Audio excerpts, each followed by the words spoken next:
looking for the perfect partner in dance and in love, and the wealthy doctor who waltzed into her life. He was a wonderful dancer, and he introduced himself to me. My name's Joseph. But somebody else wanted to cut in. 911, what's the emergency?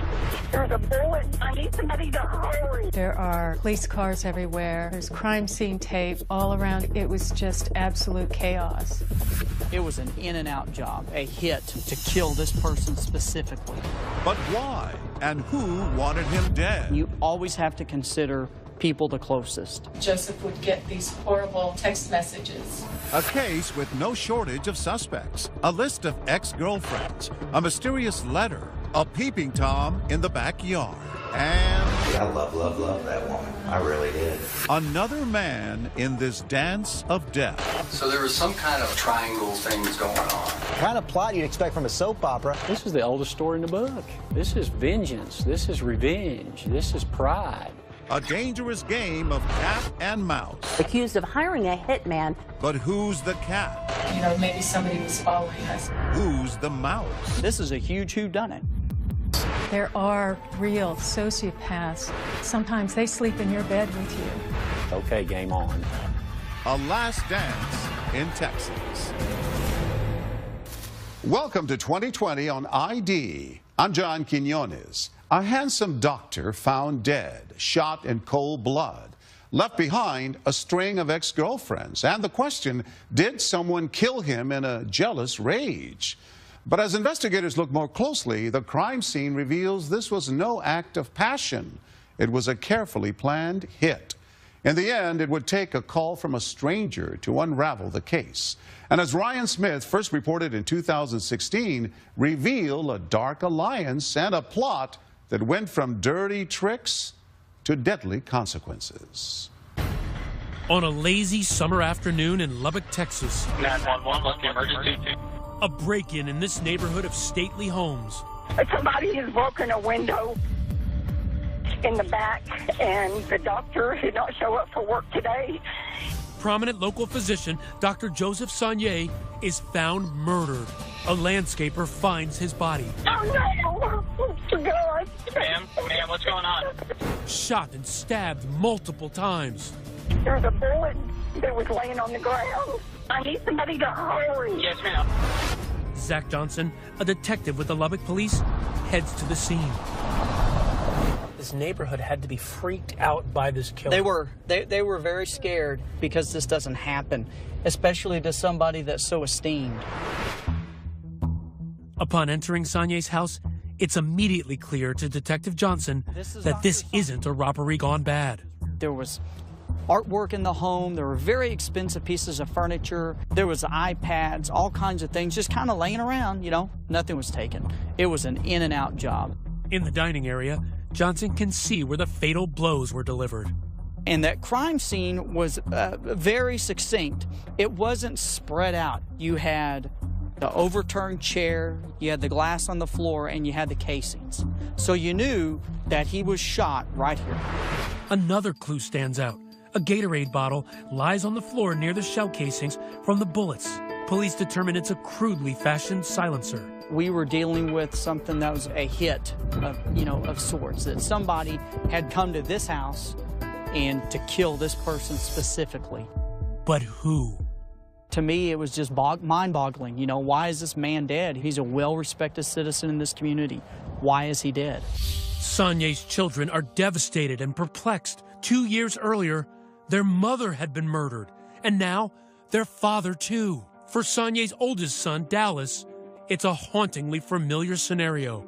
I knew how to plan a funeral. I knew how to scrub blood off the floor. I knew everything we had to do because I'd already done it once before. This just doesn't happen. The statistical likelihood that both parents would be murdered, separate occasions, is unfathomable. I got the call the day before the 2-year anniversary of my mother's death. I thought maybe it had something to do with her death. That's how out of left field and completely out of nowhere this was. For Joseph's third son, Philip, there are more questions than answers. We started racking our brains. Well, it's got to be some type of girlfriend situation. If it's not a robbery, it's somebody he knows.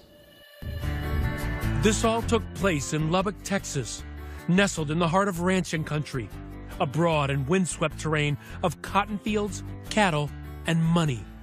You can't see better sunsets and sunrises and thunderstorms and everything else coming in, but it's the people that drive it. There's no better people probably anywhere in the world. One of those people is the victim, Joseph Sonnier, a well-known doctor, successful businessman, and multi-millionaire. And as far as women in Lubbock are concerned, unquestionably a catch. He enjoys foreign travel, has a six-figure wine collection, and even makes his own perfume. He was a single man in his late 40s with disposable income and an empty house. He's living the single life and having a fun time. So it wasn't about getting married? I don't think he would have gotten married again. At 19, Sonnier married his high school sweetheart, Becky. Dallas recalls his happy childhood with loving parents. Merry Christmas, Dad. My dad was the most supportive person in my life. My mom was our emotional support. Merry Christmas. He was the one who was going to push us to succeed, push us to follow our dreams. I just think you've done great. Dallas remembers how his father fell apart when his mother walked out on him after 27 years of marriage for another man. She was the only person that he had ever been with and ever dated and ever fallen in love with. When they got divorced, it was a shock to him. Everything he'd worked for in his life evaporated in 1 second. His ex-wife Becky quickly remarried, and to the Sonnier family's horror, she was murdered by her new husband, who then killed himself. James Sonnier remembers how his father helped him and his brothers come to terms with their mother's murder. He came in after she was murdered, and he became like our guide about how to handle this tragedy. And the elder Sonnier was still in the process of rebuilding his own life. 48 years old and on the dating scene, Dr. Sonnier takes a chance. He went, I think on a lark, to a dance class, ballroom and salsa and swing. And through that dance community, he found his confidence again. And that's not all he finds. He started to meet beautiful single women, attractive women who were also, in his age range. So that's how he was able to start dating and again. He got the mojo back like that. So how did you feel about the women that he dated? The truth is, we liked most of them. Dallas and his brothers had grown up and moved away, but every fall they joined their dad for a Texas Tech football game.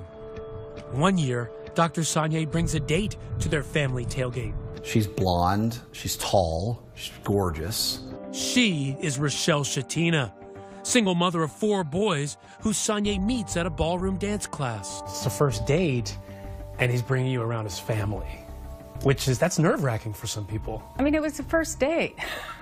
It really wasn't a big deal to me. I certainly wasn't nervous about it. She knew how to handle herself in a social situation around his sons. We're tough critics, and we gave her a thumbs up. Like Sonnier, Rochelle is divorced and has grown children. They begin dating, and when things start to get serious, he takes her to visit his grandchildren in Los Angeles. We had a great time. She came over to the house. We played with my kids. It couldn't have gone better. She's a smart girl, aren't you? While Sonnier is enjoying dating Rochelle, Dallas says his father's feelings do not run to marriage. In your mind, he was never going to put a ring on it. That's right. But Rochelle may want more than casual dating. According to Sonnier's family, she repeatedly tells him how much she wants to get married. It was constant pressure at every step of the way following the LA trip. That's not true. What I was looking for was a committed relationship with a good person, and that was it. A couple of months after the LA trip, Dr. Sonnier tells his son that he and Rochelle were going to Paris. It was a birthday gift for my 50th birthday. I was just over the moon. It was really a dream come true. Joseph and Rochelle's romantic getaway includes a trip to the Pont des Arts, a bridge across the Seine River in Paris, famous for so-called love locks that line the bridge by the thousands. We bought a lock, and Joseph wrote his name on it, and I wrote my name on it, and you throw the key into the Seine River, and that locks in the moment forever. But for Rochelle and Joseph, forever would only be a matter of weeks. On a sweltering Wednesday in July, Rochelle learns that the love of her life has been murdered. There are police cars everywhere. There's crime scene tape all around Joseph's house. Emergency vehicles there, reporters there. It was just absolute chaos. And we know Dr. Sonnier didn't... Searching for a killer, the first place police go is to the people closest to the victim. So Detective Zach Johnson's attention turns to Sonnier's girlfriend, Rochelle Shatina. Meeting with Rochelle that very first time, I don't know a lot about her. Did you ever have a time where you suspected that Rochelle could in some way have been involved in Dr. Sonnier's death? You always have to consider people the closest, because 90% of the time, it's going to be the people that are closest to our victims that commit the crime against them. The police take Rochelle in for questioning. She's on the hot seat, and she starts naming names. There's just, some girls that he dated, and Joseph would get these horrible text messages, calling him, you're such a whatever. When 2020 returns.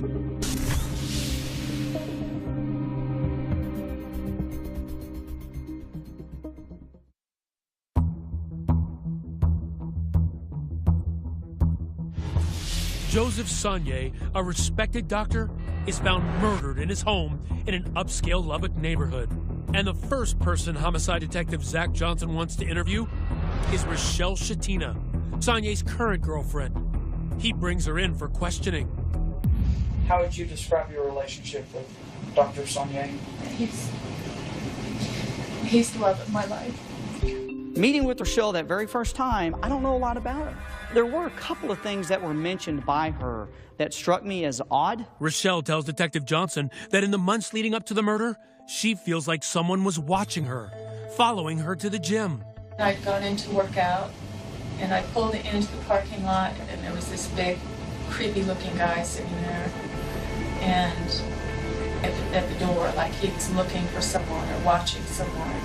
She also thinks someone was hiding in Sonnier's backyard, spying on the couple one evening after dance class. It was dark outside, and Joseph and I both saw a flash from the outside. We laughed and we kind of joked about, maybe somebody was following us. Detective Johnson asks Rochelle if she knows anyone who might have stalked the doctor or held a grudge against him. Joseph would get these horrible text messages, calling him and, you're such a and whatever. And Rochelle has no shortage of theories about suspects. She rattles off a list of Sonnier's ex-girlfriends. She also remembers a letter she received from a mysterious woman named Tina. And that she met Joseph on the internet, and that they had sex for money, basically. And he said, this is obviously someone trying to drive a wedge in between us. Police are intrigued by the idea of a love rival. But instead of focusing on Sonnier's dating history, he asks Rochelle about her past lovers. One name is on the tip of her tongue. It's Dr. Thomas Michael Dixon. He's a plastic surgeon in Amarillo. Dr. Mike Dixon.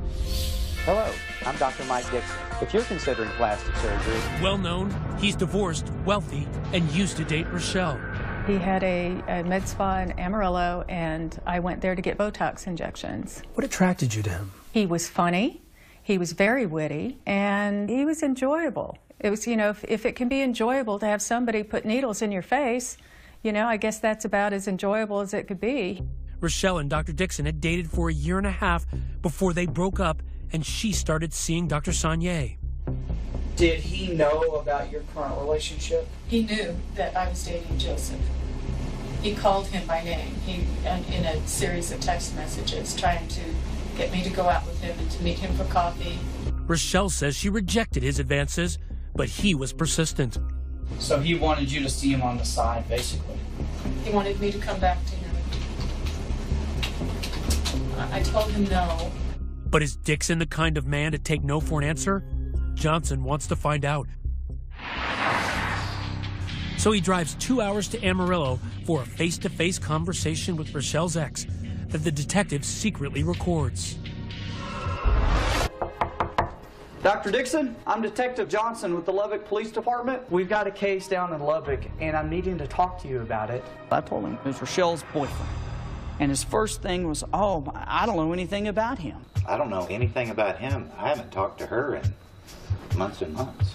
And I was like, okay, well, that's a little odd because in our interview with Rochelle, she told us that he knew about the relationship. You know, I'll be honest with you, I love that woman. I really did. He was obsessed with Rochelle. He was having a lot of problems getting over this breakup. He just couldn't seem to let her go. For Detective Zach Johnson, alarm bells were sounding. I really had fallen head over heels. In fact, made a lot of life changes for her. He's very upfront about, yeah, I wanted her back. Dixon recalls how their relationship ended when he failed to propose to Rochelle on her birthday and instead gave her a subscription to a Tea of the Month club. And she went ballistic and said, well, it didn't. I remember clearly, it's not a big rock. And I said, no, it's not. Like a wedding ring. It wasn't about the fact that it was tea. Tea is lovely. I don't happen to drink it. He was not present in any emotionally supportive aspect of my world. But despite Rochelle's unhappiness with him, Dixon says they kept in contact after their breakup, exchanging texts, and he says they even planned a weekend getaway to a resort. She was like, hey, you want to put this back together? And I was like, yeah, I did. And so let's plan a trip, blah, blah, blah. The next day, she's like, hey, sorry, I'm in love with my dance partner. He still loves her. He's got a lot of feelings for her. But boom, she drops the hammer on him and says, oh, by the way, I'm in love with my dance partner. Some would say, well, you're throwing it in his face a little bit. Well, no, I wasn't throwing it in his face. There was, an ugliness from him to me. Dixon seems like a likely suspect, but he has an alibi the night of Sonyé's murder, as do Rochelle Shatina and those ex-girlfriends. Detective Johnson is stumped. There's something not right here. This is a huge whodunit. Until Johnson gets the call all detectives pray for. It's from a tipster who offers a new name that could crack the case. His name's Dave Shepard, S-H-E-P-A-R-D.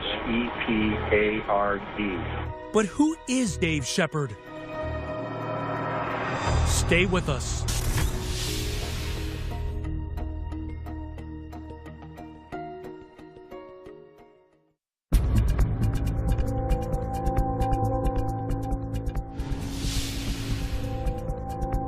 Homicide detective Zach Johnson is desperately trying to unravel a tangled web, but he has no viable suspects in the murder of Dr. Joseph Sonyé until he gets a phone call. What was it that broke this case wide open for you? When Paul Reynolds called the police department. My name's Paul Reynolds. I'm trying to get some information to some folks, and we think we got a crime that happened down here in Lubbock. It's a homicide. Who is Paul Reynolds? Believe it or not, there are good people in the world, and Paul Reynolds is one of them. Reynolds is a registered nurse, down on his luck when a childhood friend named Dave Shepard offers to let him crash on his couch. He offers to tell police everything he knows. So I crashed on his couch. He kind of started in with just weird talk. According to Reynolds, Shepard starts acting strangely, telling wild, violent stories of killing a man in Lubbock. Incredulous, Reynolds Googles the information only to discover that the murder is real. And then these stories started to come out. Reynolds tells investigators that, coincidentally, Shepard is a good friend of none other than Rochelle's ex, Dr. Mike Dixon. The investigation takes a turn, zeroing in on Shepard. And tell me about y'all's relationship, how it evolved. He's quick-witted. I'm kind of a sassy, smart, and we just kind of hit it off. Shepard tells investigators he and Dixon bonded over cigars and martinis at local hangouts in Amarillo, commiserating over their ex-wives. Smoking cigars is a very sociable thing, and we just connected and hooked up. So y'all just happened to meet up in the cigar shop? That's it, and kind of had a connection. Shepard's daughters, Haley, Abigail, and Rachel, speaking exclusively to 2020 about the strange bond between their father and Dr. Mike Dixon. Dad was definitely obsessed with Mike. Really? He had a big man crush on Mike. It was an unlikely bromance. Dixon, a successful plastic surgeon, and Shepard, a divorced, unemployed con man. So what did your dad see in him? His money and his success. Dad wanted to be Mike.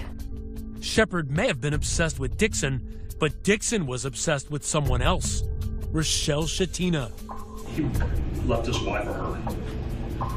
You know, she broke up his marriage, and he just wanted to, I guess, pay back. David Shepard does come in and tells us exactly what happened. So he tells you everything. This whole thing was like this stair step, and it started at the very bottom of these stairs as being a prank. Shepard tells police that it all began harmlessly enough, trying to tarnish Dr. Sonier's reputation in the hope that Rochelle would break up with him and run back to the arms of Dixon. What were some of the things they came up with? They were going to get this porn subscription, like child gay porn, and they were going to send it to Dr. Sonier's office. Go to an adult bookstore and buy the most obscene, nastiest man-boy love association book you could, and buy him a subscription and send it to his office. Because I said, that's a gift that'll keep giving. They were thinking that was going to ruin his reputation, his professional reputation. Thinking more like teenagers than grown men, they concoct ridiculous schemes to humiliate Dixon's rival, like hiring a stripper to pretend to be Sonier's girlfriend so that Rochelle will think he's two-timing her. As the months go by and Rochelle is still dating Sonier, Dixon becomes desperate. He said, we have to follow him and to figure out where he's at. He goes, hey, what are you doing? Let's go. Let's take a trip to Lubbock. They drive the 120-mile stretch of highway between Amarillo and Lubbock. And next thing I know, he tells me that Rochelle and Dr. Sonier take these dance classes. And he showed me where the dance class was, where to go. Shepard spends months in Lubbock watching the lovers. Turns out it was Shepard who scares Rochelle in the early morning hours when he's staking out her gym. And it's Shepard who, in a brazen move, breaks into Sonier's backyard and takes this accidental selfie.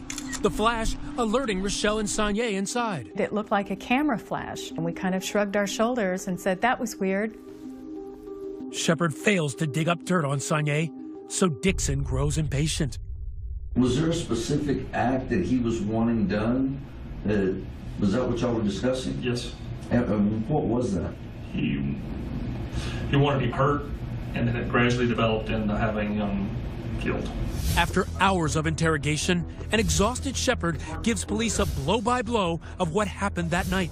A full confession. July 10th, 2012 is the last night Shepard will stalk his prey. He breaks into Sonier's backyard, armed with a gun and a knife, and lies in wait. Sonier comes home, makes himself a drink after a long day at work. Suddenly, Shepard is at the back window. Pull the gun out of the bag with the Gatorade on it. Point the weapon with the bottle at him. Shepard pushes through the window and fires, emptying his gun into Sonier. The doctor somehow finds enough strength to stumble out of the room to get away. But Shepard is in pursuit and finds him in the garage where he stabs him 11 times. He's laying on the floor, not moving, not breathing, nothing. I check his pulse in his neck. He's dead. There's so much blood, it seeps under the garage door to the outside. He's a murderer. He's a liar. He's a thief. He's an embezzler. He's lots of things. As far as his role in this, I think he was a pawn for Mike Dixon. So District Attorney Matt Powell offers Shepard a deal. Rat out his good friend, Dr. Mike Dixon, in exchange for a life sentence instead of a death sentence. But who will the jury believe? A respected plastic surgeon or a convicted con man? And would one of them not live to tell? Stay with us.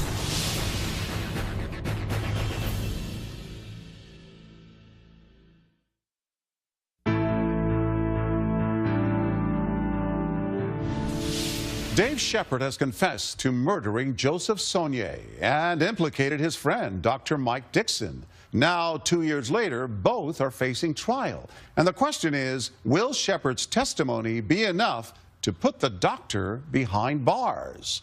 Once again, Ryan Smith. Despite the fall chill rolling across the outer western plains, in downtown Lubbock, things were heating up as the biggest murder trial this town has ever witnessed kicked off. This prominent plastic surgeon, Dr. Michael Dixon, accused of hiring a hitman, friend and business partner David Shepard. I cannot believe that they did this. It makes me so angry. A low-life scum and a piece of doctor.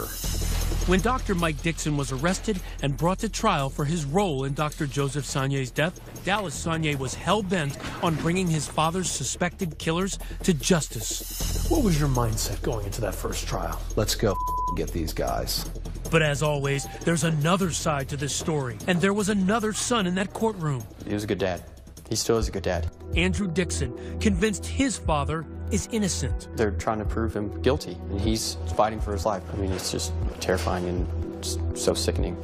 The man tasked with putting Andrew Dixon's father away, a hard-charging Texas district attorney named Matt Powell. Mike Dixon's running this show, and he orchestrated this whole thing. Now, many people make the argument that Mike Dixon never laid a hand on Dr. Saulnier. He's just controlling the knife. Dave Shepard's just another instrument for Mike Dixon. And that instrument, Dave Shepard, has agreed to testify, pitted against his best friend Mike Dixon to avoid the death penalty.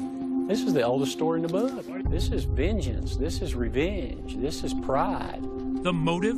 In courtroom 72 of the Lubbock County Courthouse, the prosecution paints a picture for the jury of Dixon as an obsessed, calculating puppet master. He either wanted her to suffer or he wanted her back. And only he knows what the true answer to that question is. But Dr. Saulnier was in the way. The pillars of Powell's case, police find the gun Shepard used at the bottom of a lake conveniently located behind Dixon's office and discover it's registered to Dixon's brother. And they also find surveillance videos from the day after the murder. That's Shepard in the plaid shirt, Dixon in blue, the two hanging out, thick as thieves. Was there any discussion about when the police went over there and spoke to him? He was nervous. Said I had to get out of town. But he didn't. Instead, Shepard attempts suicide. He slits his wrists. When he fails, who does he call for help? His buddy Mike.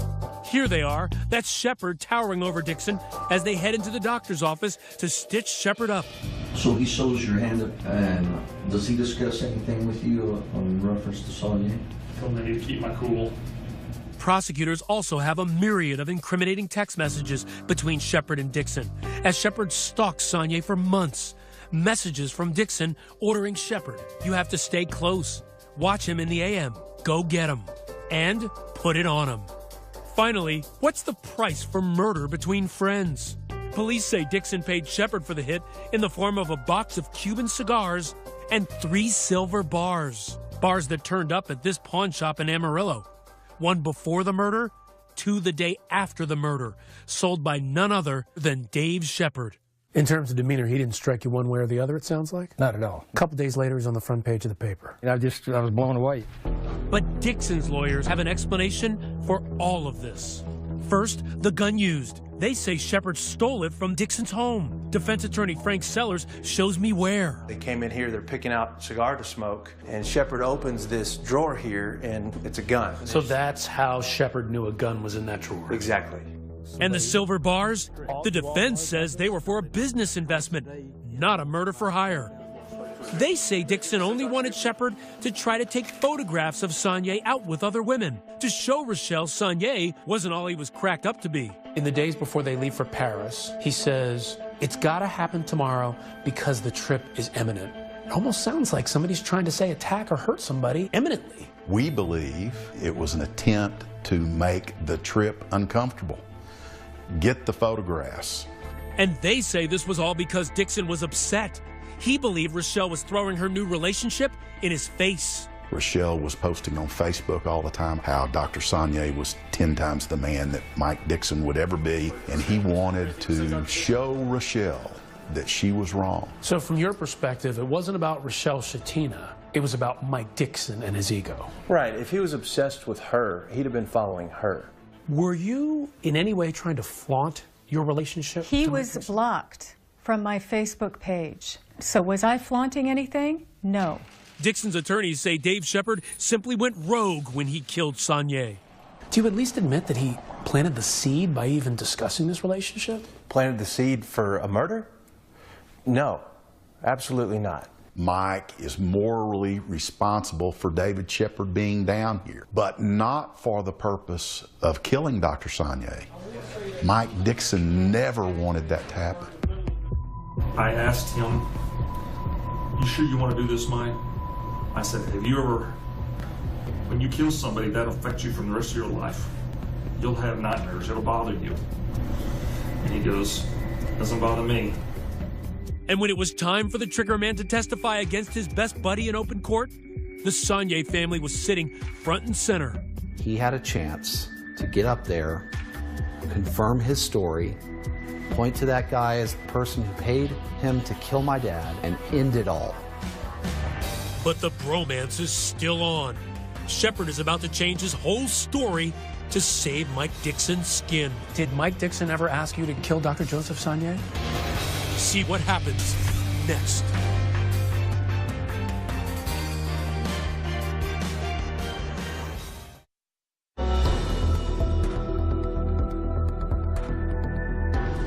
When the confessed murderer David Shepard took the stand at his best friend Mike Dixon's trial, he was facing the victim's family, the jury, but perhaps most poignantly, his 3 daughters, Rachel, Abigail, and Haley. And they are not here to defend their father. You were in that courtroom to get closure. We were there more in support of the Sonnier family. Right. Yes. Our heart was broken for them. Shepard's daughters saying their father is a murderer. And do you think that Mike Dixon paid your father to kill Dr. Sonnier? Yes. Yes. But on the stand, a shocking twist nobody saw coming. Shepard himself has basically denied all of his previous testimony. The man whose confession was expected to put Mike Dixon away changes his story, letting his friend completely off the hook while leaving a veteran prosecutor blindsided. You begin to question him. What happens? Well, he completely digressed from what his statement was to law enforcement and the fact that Mike Dixon didn't have any involvement in this deal. What's going through your mind? Okay, game on. In that moment, I've never hated anyone more than I've hated him in my entire life. If Shepard flip-flopped on the stand in hopes of freeing his friend, it works. The case ends in mistrial. The only reason for the hung jury was David Shepard's testimony. It was cowardly. He has a chance to make it right, and he completely ruined it. Why do you think he did that? He was trying to help out his buddy. And after Shepard changes his story, back in jail, his daughters confront him. It's a rare and raw look at a fractured family. But Daddy, you didn't tell the truth. I did. You didn't say anything. You just kept saying that you wouldn't tell them. I did. But Why didn't you tell? No, you didn't, Dad. You said, I plead the fifth. I'm not going to answer that. No part of this is right. None of it will ever be right. There's nothing I could do. No matter what you do, They think I'm some kind of a monster. you've made yourself a monster, Dad. I mean, and you were literally breaking down in tears. It was frustrating. I felt like I was scolding a child, like, I just want you to answer my question, and then you can go back to timeout. Shepard is now in a permanent timeout, a life sentence at this maximum security prison in West Texas for the murder of Dr. Joseph Sonnier. And since his courtroom flip-flop, he is sticking to what he said on the stand. Your daughters told us that they were so upset that this was your chance to get up there and to tell the truth, and that in their mind you lied. Yes. How does that make you feel? Pretty bad. They know me. They should know when I'm telling the truth and when I'm not. And I was telling the truth on the stand. Unlike the story Shepard told police of a cold-blooded hit on Sonnier. Pull the gun out of the bag with the Gatorade on it. I point the weapon with the bottle at him. He says the truth is, neither he nor Dixon ever intended for Sonnier to die. It was all a tragic accident. Did Mike Dixon ever ask you to kill Dr. No, Joseph? Absolutely not. Absolutely not. But remember, he confessed to police that Dixon wanted him to kill Sonnier. He wanted him hurt, and then it gradually developed into having him killed. When the police interrogated you, you said that Mike Dixon was a part of this. Right. Why did you tell them that? I embellished. I felt that's what I had to do. Shepard claims he told a tall tale to save his own life. So in your mind, you made up the story that Mike Dixon was involved to get the death penalty off the table. Yeah. The real story, according to Shepard, is that Mike Dixon wanted him to keep tabs on his ex-girlfriend Rochelle and her new boyfriend. So he asked Shepard to follow them and take pictures. Why'd you help him with this? Seems kind of silly. Looking back, I didn't want to offend anybody. Don't want to hurt anybody, and I sometimes have a hard time saying no, I guess. There were all these text messages that Mike Dixon was sending to you. Go get him, whip and spur. So those text messages were referring to? I would assume staying on target so you can get a picture of him with another girl besides Rochelle. And on that muggy summer night in July, Shepard and Sonnier finally come face to face in Sonnier's backyard. And police say Shepard is armed with that gun, the homemade silencer, and a knife. So what happened that night? I'm in his backyard. He knocks on the window, and I waved at, walked to it. I said, I'm showing you some stuff. He goes, ah, and I lift stuff up, and then the world went. Things got out of hand. Unintentionally. Gun fired. I'm leaning in to see if he's okay. I fall in the window, and then he's getting up and going around. I'm running around to see what's going on. I said, Dr. Sonnier, are you all right? I don't hear anything. Go in the garage. He's laying prone. I hear his last breath. I reach down. There's no pulse. In a bizarre and misguided attempt to cover up the accidental shooting, he plunges his knife into Sonnier's lifeless body. Did you stab him? I did stab him a couple of times. I can't reconcile the number that the prosecution says. 11, I think they've said. I had Dr. Sonnier's phone in my hand, and I considered dialing 911 just to call the authorities, and I didn't. And I put it back in, mutilated his bodily remains, and tried to cover it, make it look like something else.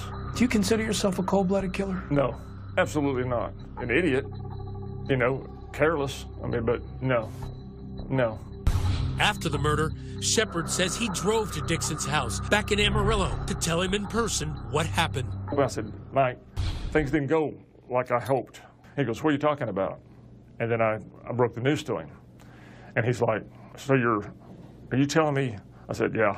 And he goes, well, we'll just have to see what happens. Less than 24 hours later, the police were at Dr. Mike Dixon's door.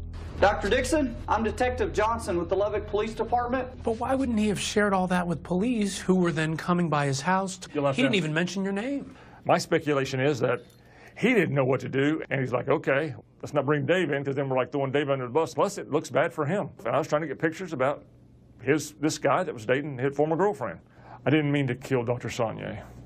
I have nothing against Dr. Sonnier or his family or Rochelle Shativa. I have nothing against any of them. I really don't. What would you say to them right now if they were watching? I tell them that I'm very sorry. I took your loved one. Despite Shepard's second story, the prosecution is undeterred. And a year after the mistrial, Mike Dixon faces a retrial. Amarillo Dr. Michael Dixon is back on trial. And this time around, Matt Powell has a new witness. The number one most important thing from this second trial was the unbelievably courageous testimony of Haley Shepard.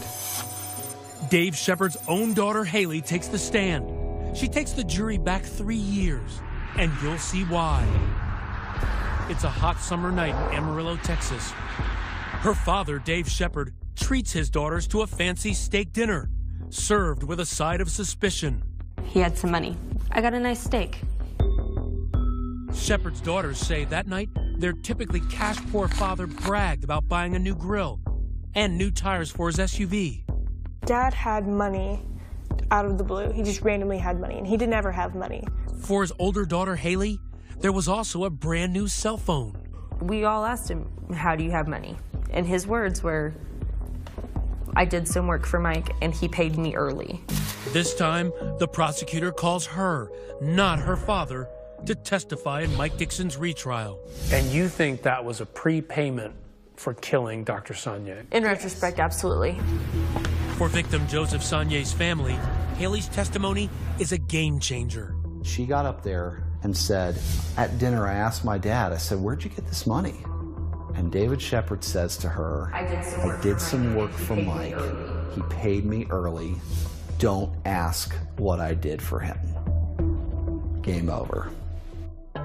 It takes a new jury only 3 hours to deliberate. And my hand was shaking like this because I knew we got a guilty verdict. I knew it, I knew it, I knew it. And he's right. The verdict is in. Unanimous verdict. Guilty on 2 charges. Mike Dixon is convicted on 2 counts of capital murder. What was your first reaction? I had to turn to my wife and I had to say, he said guilty, right? He said guilty. We've been waiting for that moment for over 3 years. For the Sonnier brothers, it's finally closure. When you look at the photos of him, smug smile. When you look at his mugshot from his arrest, smug smile. And he has had that smile for both trials, and it was so great to be able to know that we finally wiped that smile off his face. Still, he's lost everything. Time with his family. Another son, Andrew Dixon, remains convinced his father is innocent.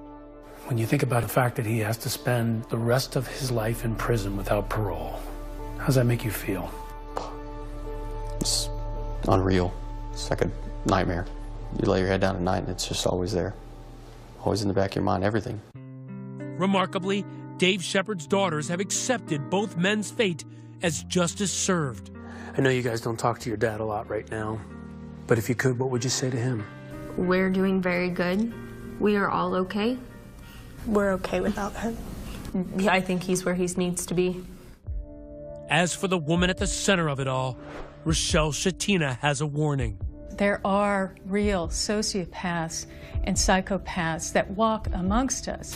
They're charming. They sit at the dinner table with you and your children, and sometimes they sleep in your bed with you. They're not capable of feeling love for you or empathy for anyone. When you see that, don't ignore it. Get out. Run as fast as you can.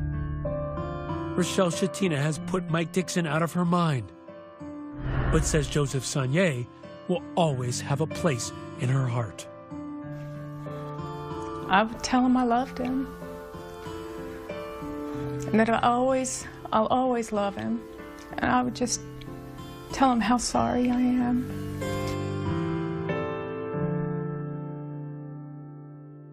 Mike Dixon later filed an appeal of his conviction, and as of 2017, the case is still pending. Meanwhile, Dave Shepard continues to serve his life sentence without the possibility of parole. Yeah.